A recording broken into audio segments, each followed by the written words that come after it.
Bienvenue à l'émission Parole vivante, présentée pour vous par l'Assemblée Shalom Baptiste Fondamentale 6 à Delmas. Cette émission se propose d'aborder des questions et d'apporter des réponses à ces questions basées sur la Bible, grâce à nos pasteurs et à nos invités.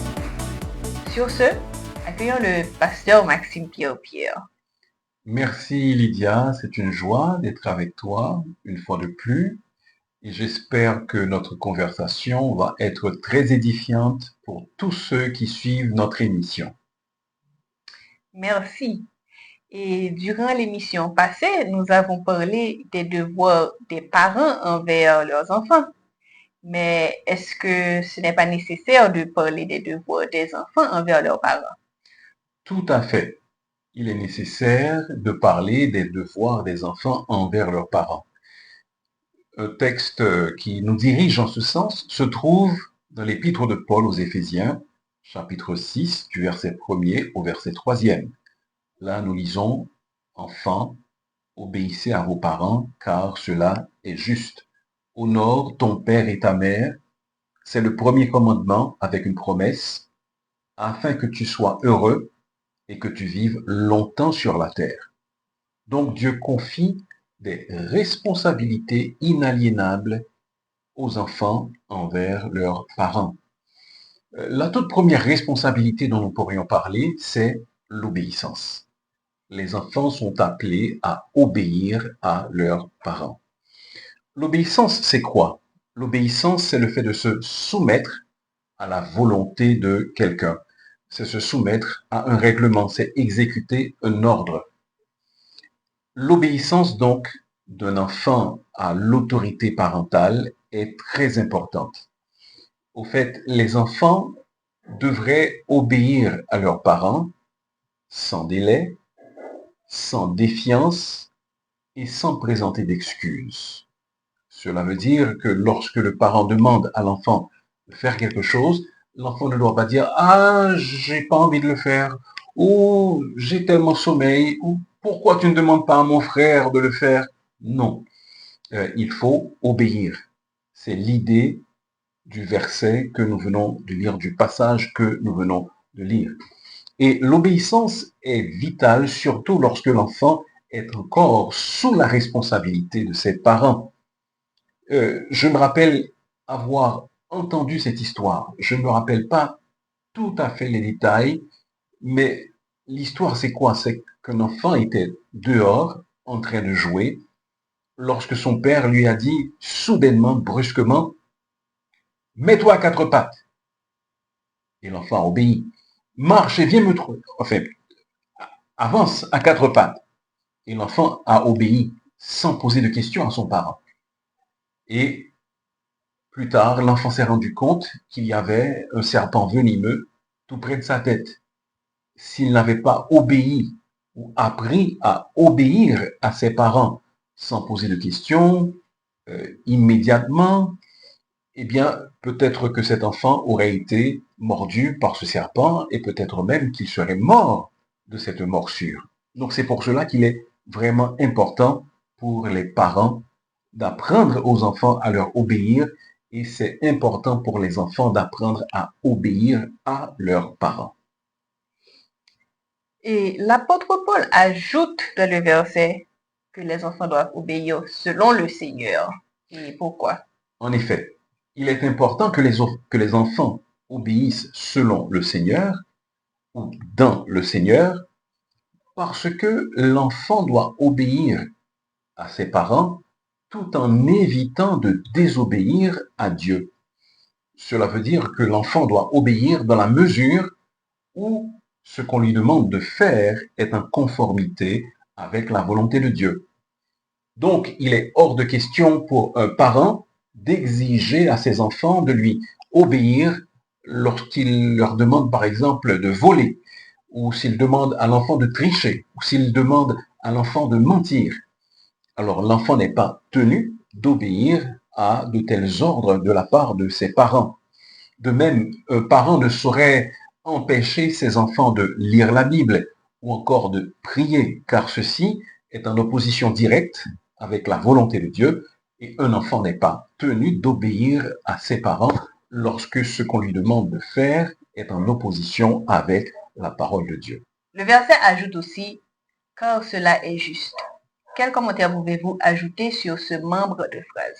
Oui, cela est juste parce que c'est Dieu qui l'ordonne. Donc, si Dieu l'ordonne, alors nous courbons à l'ordre de Dieu. C'est Dieu qui nous demande d'obéir à nos parents. En plus, les enfants ont une dette de gratitude envers leurs parents à cause de ce que les parents ont fait pour eux, parce que cela va contribuer également au bonheur des enfants et au bien de la société. C'est pour cela que nous voulons encourager les enfants à obéir à leurs parents quand on leur demande de faire le ménage. Obéissez à vos parents quand on vous demande d'aller au lit à telle heure. Obéissez à vos parents si on vous demande d'entrer avant telle heure.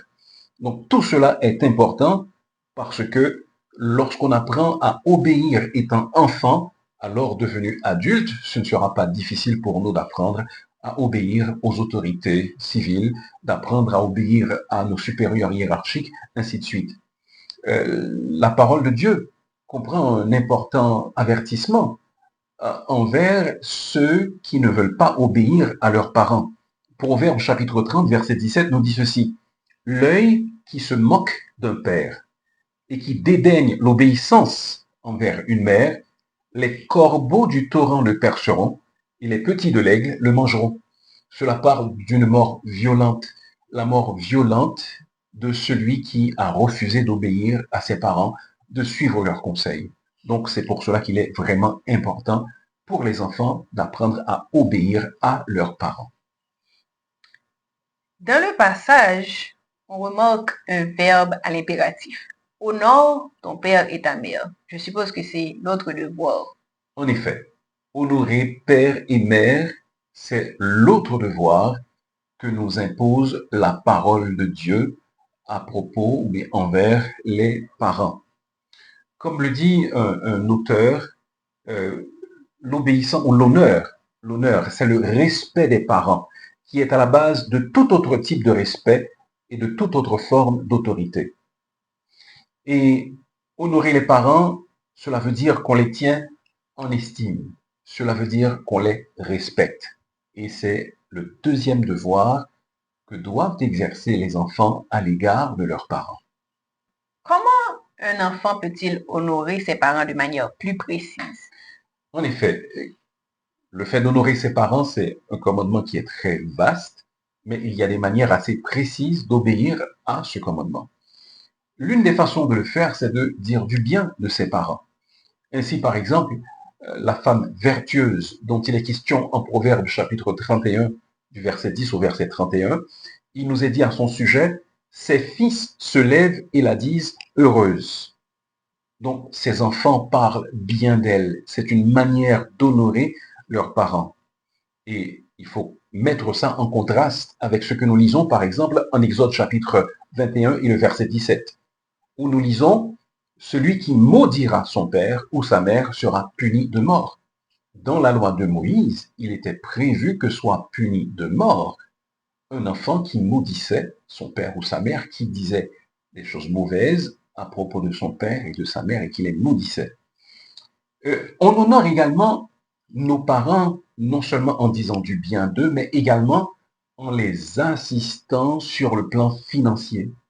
Particulièrement lorsque nous, en tant qu'enfants, nous devenons capables de travailler et nous devenons capables de les soutenir financièrement. À cet effet, le Nouveau Testament nous présente un échange intéressant entre le Seigneur Jésus et les scribes et les pharisiens. Ces derniers reprochaient à Jésus et à ses disciples de ne pas se laver les mains avant de manger. Alors le Seigneur Jésus a rappelé à leur attention un principe important. Il dit, mais se laver les mains, cela relève de la tradition, ce n'est écrit nulle part. Cependant, il y a des principes importants qui sont écrits dans la parole de Dieu et que vous violez. Voici ce que Jésus dit. Vous anéantissez fort bien le commandement de Dieu pour garder votre tradition, car Moïse a dit, honore ton père et ta mère, et celui qui maudira son père ou sa mère sera puni de mort. Mais vous, vous dites, si un homme dit à son père ou à sa mère, Ce dont j'aurais pu t'assister est corban, c'est-à-dire une offrande à Dieu. Vous ne le laissez plus rien faire pour son père ou pour sa mère, annulant ainsi la parole de Dieu par votre tradition que vous avez établie, et vous faites beaucoup d'autres choses semblables. Donc, que disent les scribes et les pharisiens? Ils disaient que si quelqu'un a des biens, mais que cette personne déclare que ces biens sont une offrande à Dieu, sont dédiés à Dieu, que même si ses parents sont en train de mourir de faim, qu'il ne peut rien faire pour les aider. Ceci est totalement contraire au principe de la parole de Dieu. Nous trouvons un principe également très important en ce sens, dans le sens de l'assistance financière et matérielle que nous devons à nos parents en 1 Timothée chapitre 5 et le verset 8. Là, l'apôtre Paul donne des instructions à Timothée et lui dit, si quelqu'un n'a pas soin des siens, et principalement de ceux de sa famille, il a renié la foi et il est pire qu'un infidèle. Donc quelqu'un qui ne prend pas soin de ses parents, c'est comme quelqu'un qui est pire qu'un non-croyant, que quelqu'un qui ne connaît pas du tout le Seigneur Jésus. Une troisième manière dont on honore ses parents, cela nous est donné directement par le Seigneur Jésus. C'est en pensant au bien-être de nos parents, en faisant des plans à ce sujet. Le Seigneur Jésus est notre exemple suprême à cet égard. Jésus, crucifié, dans une souffrance amère, il parle à sa mère et il parle également à son disciple Jean. Il dit d'abord à sa mère, femme, voilà ton fils. Puis il dit au disciple, voilà ta mère. Et dès ce moment, le disciple l'a pris chez lui. Donc le Seigneur Jésus-Christ se souciait du bien-être de sa mère après que lui serait mort et qu'il ne serait plus sur la terre. Et il a pris le temps de la confier à son disciple. Donc là encore, c'est une manière pour nous d'honorer nos parents. Penser à leur bien-être, pourvoir à leurs besoins matériels, dire du bien d'eux, voilà autant de façons dont nous pouvons honorer nos parents. Et quel est un conseil pour ceux qui disent, ah, vous ne connaissez pas mes parents? Oui, on comprend bien. En effet, certains parents sont négligents, certains parents sont absents, certains parents perpètrent toutes sortes d'abus à l'égard de leurs enfants. Cependant, nous devons nous rappeler que le fait d'honorer ses parents, c'est un commandement de Dieu. Vos parents auraient pu vous abandonner, ils auraient pu vous laisser mourir, ils auraient pu vous avorter. C'est une possibilité réelle, quoique ce soit un crime aux yeux de Dieu que l'avortement. Dieu ne nous demande pas d'honorer nos parents en vertu de leur mérite, mais en vertu du fait qu'ils sont nos parents.